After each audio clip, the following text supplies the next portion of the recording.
Jenn McCabe, welcome to Listening with Leaders. You are a consulting partner and board member of Armanino.com. Thanks for being here. Fun. Can't wait. So tell us a little bit about, let's start with you lead two lives. As I understand it, you lead two lives. One life is as the corporate person, finance person, highly trained, highly skilled, CEO level person. And the other completely different life is as a mountaineer and an outdoors woman. Completely different life. Somewhat. I'm old now, Doug. As am I, and many things that we did 40 years ago, we can't do today. That's correct. That's correct. I do love being outside. I would say that the thing I do the most outside now is skiing, hiking. I love the mountains. I grew up in Colorado, so it goes with the territory. And my professional life was just making sure I had enough money to do those things. So you can't do all the fun outdoor stuff that you want to do without buying skis, lift tickets. I did triathlon. You have to buy a bike, and of course it costs $1 bajillion. And you have to have the best, lightest pedals.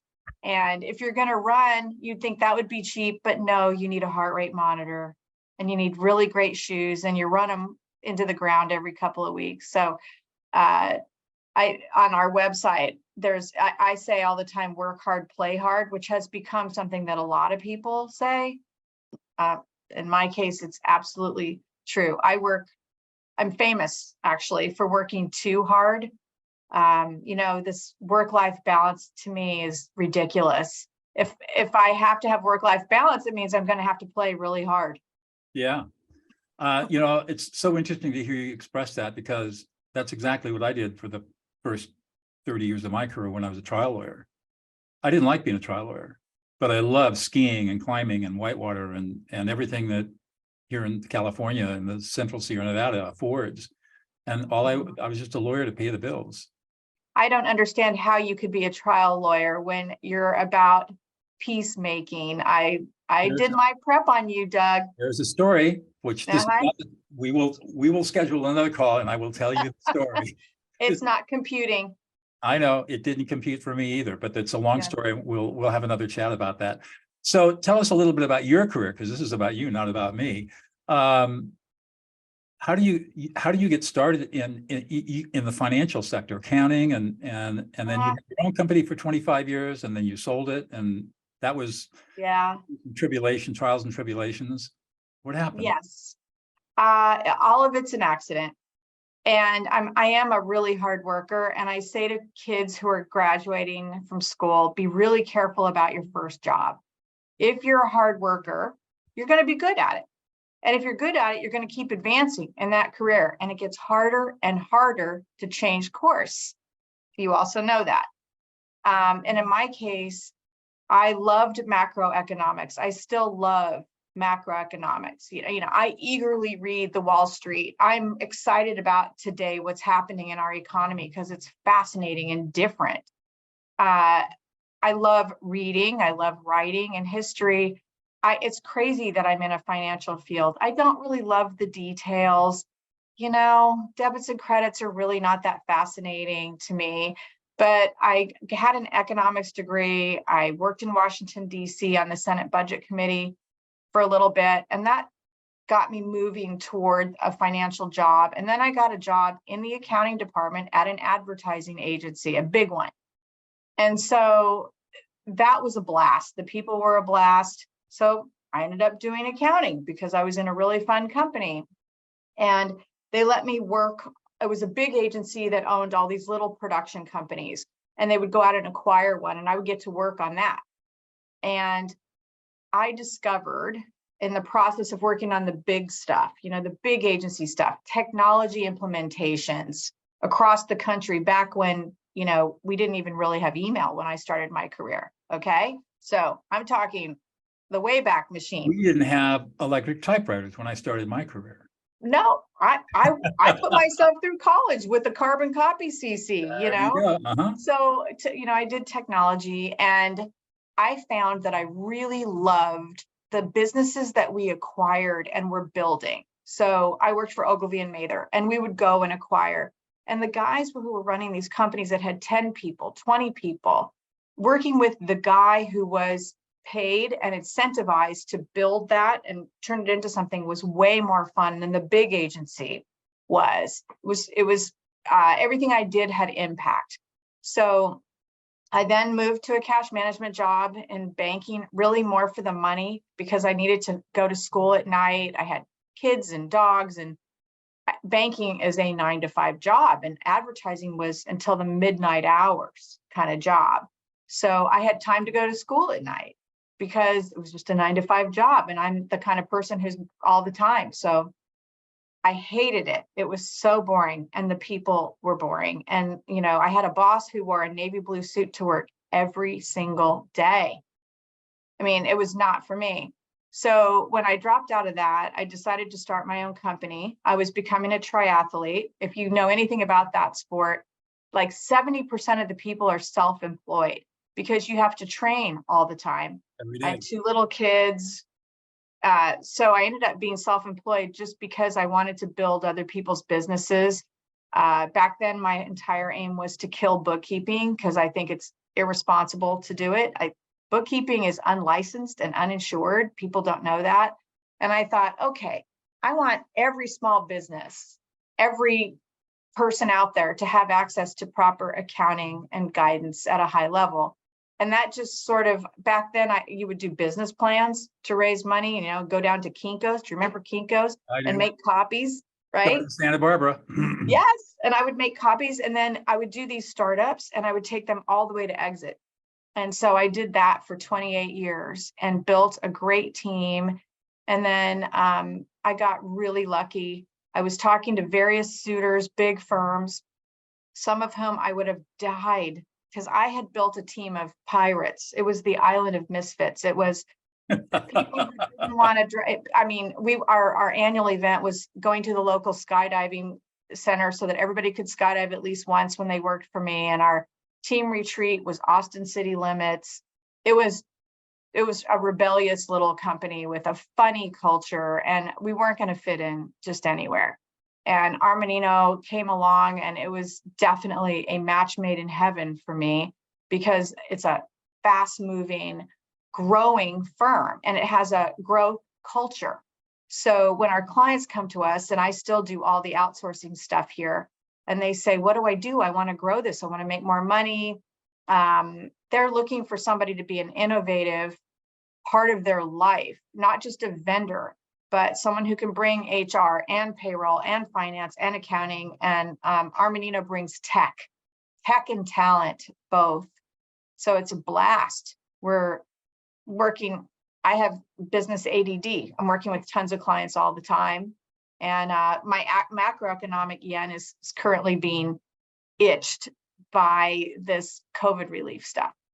Because if you think about COVID, it had a very macroeconomic impact that you're still seeing today. You and I are sitting here in the middle of interest rates and bank failures, which is just inconceivable. Right. And a whole bunch of other stuff too. I mean, yes. I mean, is the economy going into recession, or is it going to continue to go? And nobody knows. That's right. One of the reasons I sold my company, ironically, was I just had my birthday on Friday night, and 17 people came from all over the place who used to work for me. They still have a strong connection to each other, a strong fraternity. And one of the reasons I sold my company was I didn't want anyone to ever report to me again, because I knew everybody's mom and their dog, and the burden of it and the reward of it, both. It just came all together. But last year I got put in charge of people, as they call it, for my part of the firm. And this economy is crazy. Labor. So my people side that I really love, I love the people that I work with so much. I mean, part of the reason I love my job is I have unbelievable partners here. Like, after running a company by yourself and being lonely, and then suddenly having partners that are awesome, but having all these people and trying to take care of them in a time like today is the biggest stress for me, for sure. Wow. The worry. Is that just because of the uncertainty that we just don't know what's going to happen? Yeah. Do we have enough people? Do we have too many people? Are we going to have a recession? Am I going to have not enough people? But right now, there's this weird thing going on where people are burnt out and yet they're working at home. Yeah. And to me, that means that working at home and rolling out of the sack and not even taking a shower before you go to work, and then working until you face plant on your keyboard while you're watching Stephen Colbert, it doesn't make for life balance. We actually need to get ourselves out of our houses and commune. We are herd beasts. And I think there's something going on there that is very human and having incredible macroeconomic impact. So I'm currently like pretty voracious about reading material on what CEOs are doing to engage their people. I'm in a people business. I'm a consultant. Yeah. I'm selling my flesh and my brain. So I need to understand what is happening with people. The sense I get is that there is a small percentage of CEOs that get this and are working hard at developing their skills to connect with their people. And there's a whole bunch of other people that don't get it. It's still command and control. It's still ivory tower, the executive suite. I call that the ebony tower, Doug. The what now? Ebony tower. Ebony tower. Not the ivory. Yeah, there you go. Ebony tower. I'll take that. And I think that those people are going to be in for a rude awakening. We've already seen the Great Resignation, and the reason for that, of course, is it's been well reported. The people live because of bad bosses. Yes, that's right. Yeah. I'm here today at a team event. We're spending our money flying people in to be together, to force them to press the flesh, as we used to be able to say. Right. And we are trying so hard to get people to know each other. And you and I are on Zoom right now, and I'm what they call market facing here. I'm out there. It's hilarious that they do that. I'm just doing what is fun for me. I love meeting people. I like going into a room where I don't know a single person. Mm-hmm. That's my favorite thing. I just can't wait to see who I'm going to know, right? You are an extrovert. Yeah, definitely. And I have fun. I went to 3 high schools, so I had to become an extrovert. I would have been eating my lunch alone. Right. So I find that when I do, during the pandemic, we did networking events on Zoom, and I stopped. Here I am, an extrovert, a social person. I hated it. After about a year, I found that I felt I was less memorable, and I certainly wasn't remembering anybody. I don't think people notice me. I am much shorter than people think, so they probably look right past me. I'd like to say you have a strong power to weight ratio. Yeah. I just think now that I'm out there in the world and I'm networking and I'm meeting my people, not just the market, but I'm meeting my people, I'm making a connection that is memorable. It's not that you don't connect on Zoom. I think that you can. I do. We can have a great conversation and have fun. I'm not sure we're going to have the same human connection that we have when we're in person. That's just what happens at work here. When you rub elbows with someone and you work all night long and you have to order a pizza because work sucks and it won't end. Well, you remember the night that you had pizza. You remember how a person made you feel. Right. Not what they said. So what is you think that's unique about what you bring to the table for Armanino? Well, I'm not very between the lines, let's say. So I cuss too much. I make my boss, Matt Armanino, absolutely a nervous wreck. When I'm speaking publicly, he's like, please, please, please, no cuss words, just practice for, So I'm I'm not very well behaved. So what happens is people describe me as blunt, forthright, transparent is as nice as it gets. But I also genuinely like people. I really enjoy human companionship. Not to say I don't enjoy my alone time too. Ask my husband, like, honey, don't talk to me. But I think that's my magic stuff. I'm not just here. I'm actually here and having a great time. I work so much, Doug, I work so much that it has to be fun. And if it doesn't feel fun, I have the ability to make it fun, to laugh at myself, to make fun of myself. And so people will enjoy having me there because I will snort laugh and make fun of, like, when the going gets, tough, I'm the one who's going to go, okay, let's just remember we're not brain surgeons here.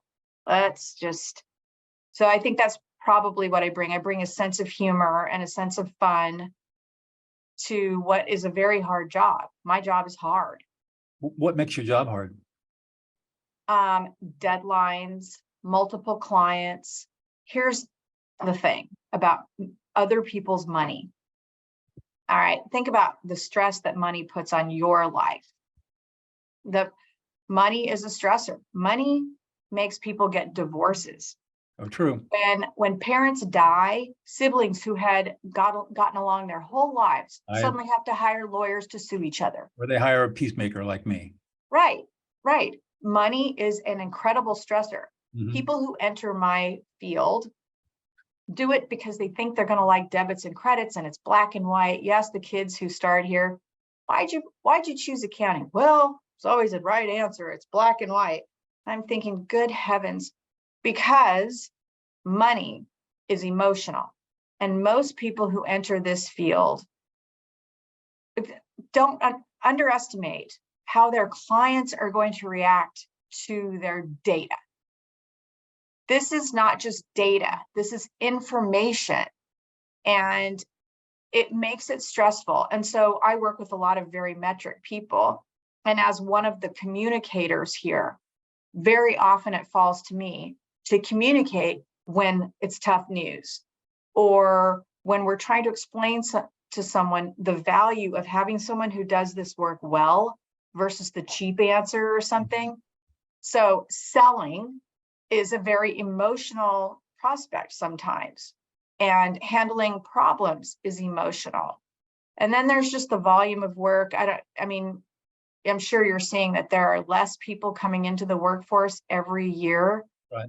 And accounting is a tough job with multiple deadlines and other people's money. And it's just becoming harder. So it's volume of work. I got it. I teach my students that we're 98% emotional and only 2% rational. I 100% agree. Not 98%, 100%. Well, right. There, I put that in just so that those who believe in the myth of rationality feel a little soothed. No, we're every decision we make is emotional. Every single action is emotional. It's all based on emotion. And what's amazing to me is that people are not trained or don't take the time to learn how to train in emotional competency and learn how to deal with people who are emotional. For example, you deliver bad news to somebody, you're going to get an emotional reaction. How do you plan for that? And what do you say in response to that emotionality? I teach that. I'm sure not as good as well as you do, but one of my rules. So you talk about listening in your work. I do. It's part, I said part of the reason I sold my company was I was just fried. I truly had a flat organization. I didn't let anyone have a title, which meant everybody reported to me and had access to me 24/7. And it was lovely and romantic and really hard for me. But to be a boss in those circumstances, you have to measure when do I command and control, which was not very often. But when I did it, everybody paid attention because it was like, wow, who's that? because the rest of the time I was reading books on how to supervise millennials. What do I do now? I've got all these kids who've never dialed a rotary phone. Oh my God, how come they're not doing their work? So I spent a lot of time, you call it listening. I called it studying my colleagues, like really learning where they came from, asking them a lot of questions about their family. Like I said, knowing their dogs' names. By listening to my staff, I learned that many of them had come to LA and missed their folks. I hired a lot of people just out of school in the first 10 years of their career. They weren't married. And so I learned that one of the big recruiting things I could do was to fly their moms in on Mother's Day, or fly them to see their mom on Mother's Day. How cool is that? Well, yeah, you know that's less than $500. Yeah. Right? Nothing. It's just listening. And I had guys who loved skiing.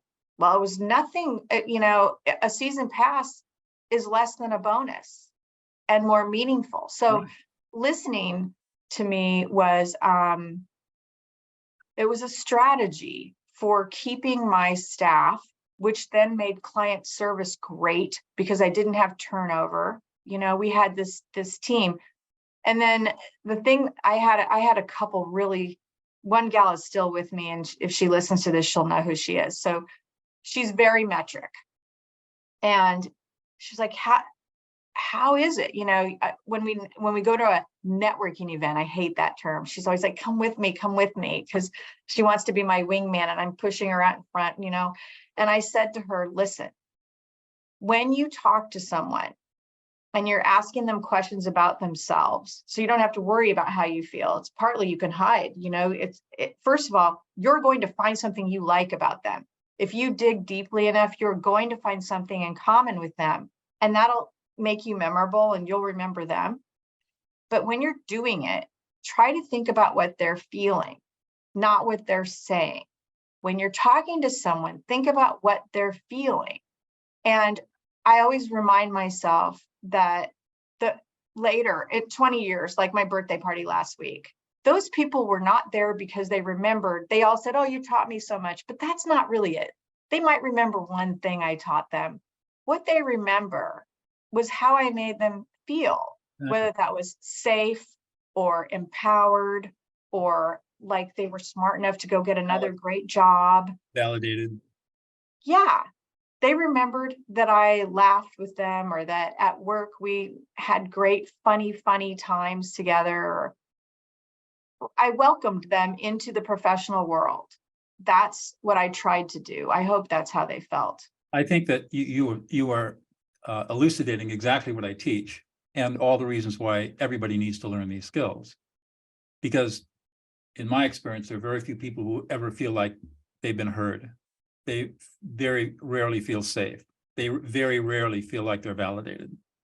And if you want to become the leader that everyone wants to follow, that's your job. I mean, the three psychological functions of a leader are focus, direction, and safety.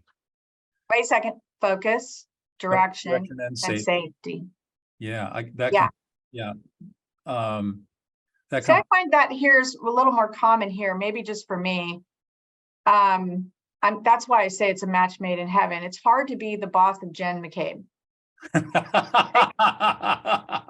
And I'd take you up skiing. Let's go to Mammoth and do it. Yeah.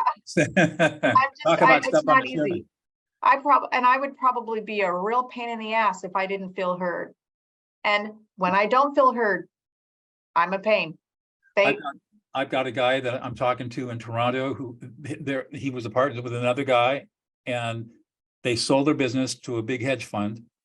And he said, you got to do this, and this. They completely ignored him. Now the crisis came up as he predicted. I said, I told you. Well, you got to fix it. He said, I'm not going to fix it. It's your problem. And he resigned his position from management and just went back into sales. Yes. They refused to listen to him. Yep.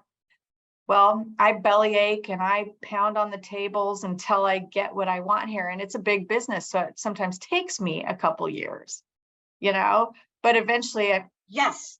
But even if I don't feel I guess it's listened to. I think they hear me, but they're not necessarily listening sometimes, but eventually they do. And we do a pretty good job around here, I hope anyway. I get a lot of leadership that makes me feel safe. Good. I have the greatest bosses I've ever had. Yeah, well, that's the secret.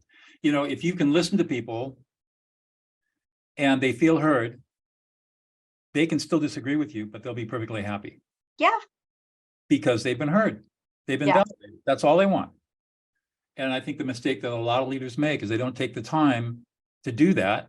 And consequently, when they make a decision and there's some dissent, now they're dealing with passive aggressive behavior and resentment and anger. And, you know, it's all comes down to, did you take the time to listen to everybody and make sure they, from their frame of reference, I talk about listening from the speaker's frame of reference. And it's critical. Yeah. We do things here. I'm not sure we do a very good job. As you're talking, I'm thinking about this. We do surveys of our staff, informal and formal, both. Like, wonder what everybody thought about that meeting. Or what do you think about Armanino's culture or work-life balance, you know, big existential kind of questions. And I do, gosh, we'll get 1,000 responses. And I sit down and I make myself read when anybody goes to the extent of actually writing, you know, it says add here, I read every single one, and so do the other leaders that I work with. And we beat ourselves up over it. What we don't do well is then explain to the teams that we read their comments, that we're doing our best, because I don't think some of the things we're grappling with are fixable. If we've got 3,000 people and we're trying to figure out how to get everyone back to work, and you know, as well as anybody, utilization in this whole country is down. Way down. Productivity is down. Yeah. You know, people are working at home. What's happening? They think they're working harder than they've ever worked. And we have the math, all of us, to show that productivity is down. We're grappling with these huge issues. So we get the data. We don't really know what to do because nobody knows what to do yet. We're at a really important time in history, economically, in my opinion. We don't do a good job of then transparently communicating to our staff enough that we got it, we heard you, we don't know what the hell we're doing. We're doing our best. And that is probably the most important message you can give to your employees. Yes. We don't know what we're doing our best. We're going to do the best we can to figure it out. We're all ears if anybody has any ideas. Yes. Yes. I think that kind of honesty and vulnerability goes miles in terms of building trust and loyalty with people. Yes. It's when you try to BS your way through your ignorance that you get into trouble. Yes. I don't think we're BSing ever. I really don't. No, I'm not suggesting you are. It's just that's a tendency for many people is to do that. I think we make mistakes, and I do anyway. And I'll say, oh, this is what we're going to do. It's going to be great. 2023, this is what we're going to do. And I think I said that at the end of last year. And well, some of that hasn't happened. And I don't know if my team is like, oh, she was total full of it. You know, what they don't know sometimes, some of them do know that talk to me about it. I tell them right up front. But when you have that many people that work for you, it's hard to tell everyone, especially when they're not in the office. Right, because you guys are all still pretty virtual. Well, hybrid, and of course, some of our staff are just like, whatever, hybrid. I'm not coming in. No one's ever going to know. You know. Yeah, well, I mean, I can't imagine. Where your offices are in Los Angeles? We have 5 offices in LA and 3 or 4 in Northern California. We got offices all over the country. Okay. We're a national firm. My office is in Southern California when I'm there, when I'm not a road show pony. Well, I mean, the nice thing about working virtually is you don't have to fight the freeways, right? Yeah, that is the thing in LA that makes people, even me, want to stay at home. I grew up down there. That's why I don't live there anymore. That's why I live up in the rural California. Oh, it's insane. Yeah, no, I grew up in San Marino, and I remember even growing up, taking the Pasadena freeway into downtown LA, and it was awful. It can be bad. It really can be, and it changes your life. So now I'll tell you, I have loved my commute time. I now do my podcast listening. I listen to my book. I turn it into me time. Mhm. And it forces a separation for me. I leave work and it's a little bit harder for me to reopen the computer. I don't leave work till 7, 8 at night, but at least I stop. Right. You know, if I'm at home, I'll work till 9 or 10. Oh, I used to do that. I don't anymore. Yeah, I I can't hard stop. stop. I try to hard stop at 5. Then from 5 to 6 or 5 to 6:30, I pick up my violin. I play jazz violin. Wow. So I play my violin for a while, and then I'm ready for whiskey and my wife. Ah, I'm jealous. My passion is reading and puzzles. I love Mhm. puzzles. But now I've got the Audible, so I'm doing the puzzle. And Right. my husband just says to me, well, you have an addictive personality. You can't sit still. You have to do 2 things at once. At least you're not drinking too much. I'll count my blessings. Good for you. We're about out of time. I have one more question for you. What's the one thing that we would never guess about you unless you revealed it to us? I once won a hot dog eating contest at Dodger Stadium. No kidding. Yeah, that's one that I saved that one for the 2 truths and a lie. Oh, okay. Yeah, So no one ever gets it. was it at a ball game? Did the Big Blue win? Yeah.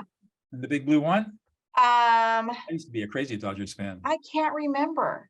I mean, I never got to see the game because they had us over from the 2nd inning on Oh, over at the side, and they would film us as they were switching, and they, you know, but they wanted to get it over with by the 7th inning stretch, you know, Right. and you won. Good for you. yes, yes, against a really big guy at the end. It got, Wow. you know, there was like 30 people, and My guess is you're not competitive at all. no, I actually, let me tell you, I am competitive, but also I didn't cheat. I wasn't dunking it in beer. I was just eating it and saying, can I have more mustard, please? I come from a family of really big people and big eaters. There is a huge, huge person in here that I have to fight all the time. I love eating. I love overeating. Oh, there you go. So that's why you train so hard. Yes. Well, Jen, thank you so much for spending time with me. I really appreciated the interview. It was a lot of fun. Yeah, it's fun.